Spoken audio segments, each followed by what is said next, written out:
बोलिए सदगुरुदेव भगवान की जय हो। बोलिए श्री हनुमान जी महाराज की जय हो। ध्यान दें,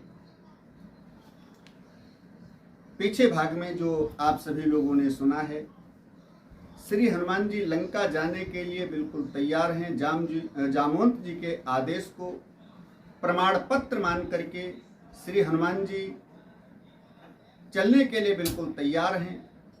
लेकिन आगे कैसे चलते हैं, इनका वैशिष्ट्य क्या है, इनका चरित्र क्या है, हम सभी लोग सुने और उसे जीवन में उतारने का प्रयास करें। क्यों? हनुमान जी के चरित्र को सुन करके, हनुमान जी के चरित्र को जीवन में उतारने का प्रयास अगर किया और उतार लिया तो यही हमारा कथा सुनना सार्थक है। क्यों? कथा को जीवन में उतारना ही कथा सुनने की सार्थकता है। इसलिए कथा सुन करके जिसके चरित्र को हम सुने, उसके चरित्र को थोड़ा बहुत जीवन में उतारने का प्रयास करें। यही मानव जीवन का लक्ष्य है। लेकिन आगे हम कथा में बढ़ें, इसके पहले सब लोगों से वही निवेदन है कि मेरे इस सुरतर पंडित दिनेश जी महाराज के नाम से जो चैनल है, यूट्यूब चैनल, इसको ज़्यादा से ज़्यादा सब्सक्राइब, लाइक, अपने दोस्तों के द्वारा भी सब्सक्राइब और लाइक करने का प्रयास करें। सुरतर पंडित दिनेश जी महाराज, इस चैनल को, यूट्यूब चैनल को सभी लोग ज़्यादा से ज़्यादा सब्सक्राइब करेंगे और उन सभी भक्तों के लिए जो इस चैनल को सपोर्ट कर रहे हैं, सबके लिए अनंत बार मेरा आशीर्वाद, कोटि कोटि आशीर्वाद। सबका मंगल हो, सबका कल्याण हो और हनुमान जी सबके ऊपर कृपा बनाए रहे। बोलिए श्री हनुमान जी महाराज की जय। आए आगे हम कथा में बढ़ते हैं। श्री हनुमान जी ने जामवंत जी की बात को, इतना करहु तात तुम जाई, सीत ही देखी कहाउ सुधि आई, प्रमाण पत्र मान करके चलने के लिए तैयार होते हैं। लेकिन चले तो कैसे चले? अस कही नाई सबन कहूँ माथा, चले हरसिया धरि रघुनाथा, चले हरसिया धरि रघुनाथा। अस कही नाई सबनि कहु माथा। जीवन में नम्रता आनी चाहिए। विद्वान वही है, विद्यावान वही है जिसमें नम्रता हो। बरसहि जलधि भूमि नियर आए, जथा नवहि बुध विद्या पाए। कई उदाहरण तुलसीदास जी ने दिए हैं। बादलों में जब पानी भर जाता है तो नीचे झुक जाते हैं, नजदीक आ जाते हैं। इसी प्रकार से जो बुद्धिमान लोग हैं, विद्या प्राप्त करते हैं, ज्ञानार्जन करते हैं, तो उनमें झुकना आता है, नम्रता आती है। यही जीवन का वैशिष्ट्य है। वृक्षों में फल आते हैं तो वृक्षों की डाली नीचे को झुक जाती है। ऐसे ही जब हमारे मस्तिष्क में विद्या, ज्ञान भर जाए तो हमारे भी सिर को झुकना चाहिए। जीवन में नम्रता आती है तो जीवन हमारा हमेशा उच्च स्थान प्राप्त करता है, ऊंचे बढ़ता है। अच्छा, यहाँ एक बात समझें, आगे सुनेंगे भाग में। श्री हनुमान जी रावण को हाथ जोड़ करके प्रणाम कर रहे हैं, हाथ जोड़ करके विनती कर रहे हैं, और फिर भी हनुमान जी की तीनों लोकों में पूजा होती है, रावण की निंदा होती है। प्रणाम करने से, आशीर्वाद लेने से व्यक्ति निम्न नहीं होता है, उच्च बढ़ता है, ऊंचे जाता है। अभिवादन शीलस्य भवेत् नित्यं वृद्धोपि सेविनः, चत्वारि तस्य वर्धन्ते आयुर्विद्या यशो बलम्। चार चीजें हमेशा बढ़ती हैं, आयु, विद्या, यश और बल। किसके पास? जो अभिवादनशील होते हैं।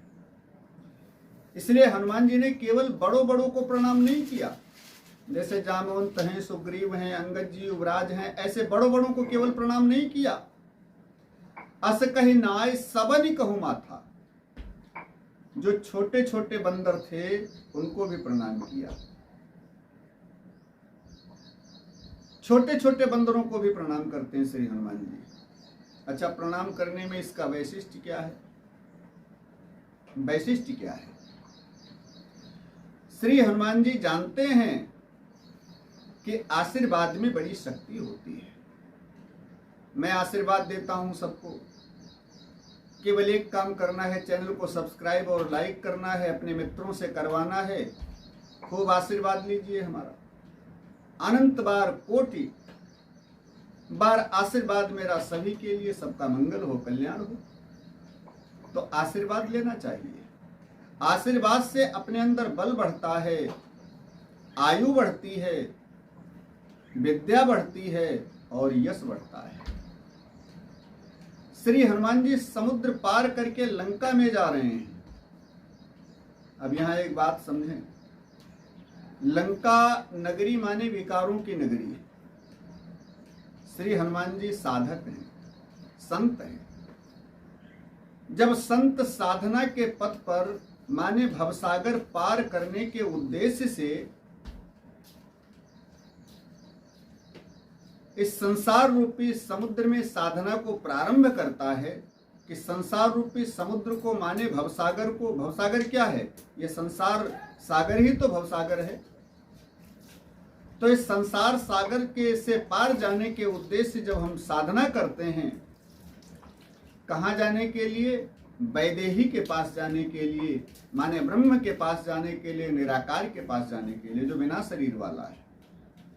उस ब्रह्म के पास जाने के लिए जो हम साधन शुरू करते हैं, तो हमें इन बातों का ध्यान रखना चाहिए।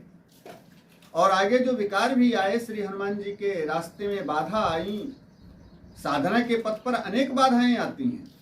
उन बाधाओं से लड़ता हुआ साधक अपने मंजिल को ध्यान रखता हुआ मंजिल पर चलता रहता है, पाने के लिए अपने लक्ष्य पर चलता रहता है। वो भवसागर पार करके और अपने परम लक्ष्य को प्राप्त कर लेता है। हनुमान जी के चरित्र से यही सीखना है। तो सबसे पहले क्या करना है? सबसे पहले तो अभिवादनशील बनना है। मार्कंडे पुराण में कथा आती है, मार्कंडे ऋषि पता ही नहीं कितने वर्ष की आयु प्राप्त कर लिया। शिव जी ने अपने 5 वर्ष दे दिए, और शिव जी के 5 वर्ष कितने बड़े होते हैं, इसका अनुमान लगाना बड़ा मुश्किल। इतने वर्ष हो गए कि उतने वर्षों की संख्या ही नहीं होती है, अनगिनत वर्ष की आयु हो गई। 4 युग जब 71 बार बीत जाएं क्रम से, तो एक मनवंतर होता है। ऐसे 14 मनवंतर बीत जाएं तब एक कल्प होता है, और जब एक कल्प पूर्ण होता है तो ब्रह्मा जी के 12 घंटे पूरे होते हैं। और इतनी ही बड़ी ब्रह्मा जी की रात होती है, माने 2 कल्प मिला करके ब्रह्मा जी के 24 घंटा। ऐसे ब्रह्मा जी का 30 दिन का महीना और 12 महीने का साल। ऐसे ब्रह्मा जी की आयु 100 वर्ष की। और ब्रह्मा जी जब इस प्रकार से 100 वर्ष के हो करके चले जाते हैं, तो भगवान शिव का एक पल होता है। ऐसी गणना बताई है संतों ने, भगवान शिव का एक पल होता है। ऐसे मार्कंडे ऋषि को 5 वर्ष मिल गए। प्रभाव किसका? केवल प्रणाम करने का, अभिवादनशील होने का। संयोग बना तो किसी दिन कथा सुनाएंगे मार्कंडे जी की, बहुत विचित्र कथा है। तो अभिवादनशील बनो, विनम्र बनो, झुकना सीखो, लोगों के आशीर्वाद को लेना सीखो। आशीर्वाद में बड़ी शक्ति होती है। इसलिए आशीर्वाद को लेकर के हम जीवन में पूर्णता प्राप्त कर सकते हैं, अपने जीवन को के लक्ष्य को पूर्ण कर सकते हैं। ये हनुमान जी के चरित्र का बड़ा सुंदर वैशिष्ट्य है। इसलिए अस कहि नाई सबनी कहूँ माथा, सबको प्रणाम करते हैं श्री हनुमान जी। छोटे बड़े जो असहाय थे उनको भी प्रणाम किया, जो असमर्थ थे उनको भी प्रणाम किया, सबको प्रणाम करते हैं। अब कोई हमारे तुम्हारे जैसा होता तो शरीर को ऐंठता अहंकार में, हम हैं, हाँ हम हैं, देखो ये जाने में असमर्थ हैं, ये नहीं जा सकते, लेकिन हम पार करने जा रहे हैं, हम पार करने जा रहे हैं। तुम लोग बैठो यहीं पर आराम से, मैं अभी जा रहा हूं और तुरंत जानकी जी की सूचना लेकर के आ रहा हूं वापस, तब तक यहीं पर बैठे रहना। लेकिन हनुमान जी में अकड़ नहीं है, विनम्रता है, सबको प्रणाम किया है। अच्छा, असमर्थ बंदरों ने कहा श्री हनुमान जी से कि आप समर्थ हैं, आप 100 योजन समुद्र को पार करने में समर्थ हैं, राम जी के काम को करने में समर्थ हैं, हम लोग असमर्थ हैं, माने आपसे छोटे हैं, फिर भी आप हम सबको क्यों प्रणाम कर रहे हैं? श्री हनुमान जी ने कहा, देखो न कोई समर्थ है न कोई असमर्थ है, बड़े भाव से समझना, न कोई समर्थ है न कोई असमर्थ है। श्री हनुमान जी श्री राम जी ने या परमात्मा ने इस दुनिया में हम सबको भेजा है, लेकिन सबके कार्य क्षेत्र को अलग अलग दे करके। कोई कथावाचक है तो कोई कारपेंटर है, तो कोई इंजीनियर है, तो कोई लेबर मजदूर है, कोई मकान बना सकता है, सबके कार्य क्षेत्र अलग अलग हैं, और जिसका जो कार्य क्षेत्र है उस कार्य क्षेत्र में वो माहिर है, जानकार है। अब अपने कार्य क्षेत्र का वो जानकार है और दूसरे कार्य क्षेत्र में उसको लगा दिया जाए तो कर पाएगा? तो जिसको परमात्मा ने जो काम दिया है उस काम में वो माहिर है, उस कार्य क्षेत्र में वो माहिर है, जानता है सब उसके बारे में। क्यों? परमात्मा ने ही वैसी बुद्धि और वैसी जानकारी उसको दिया है।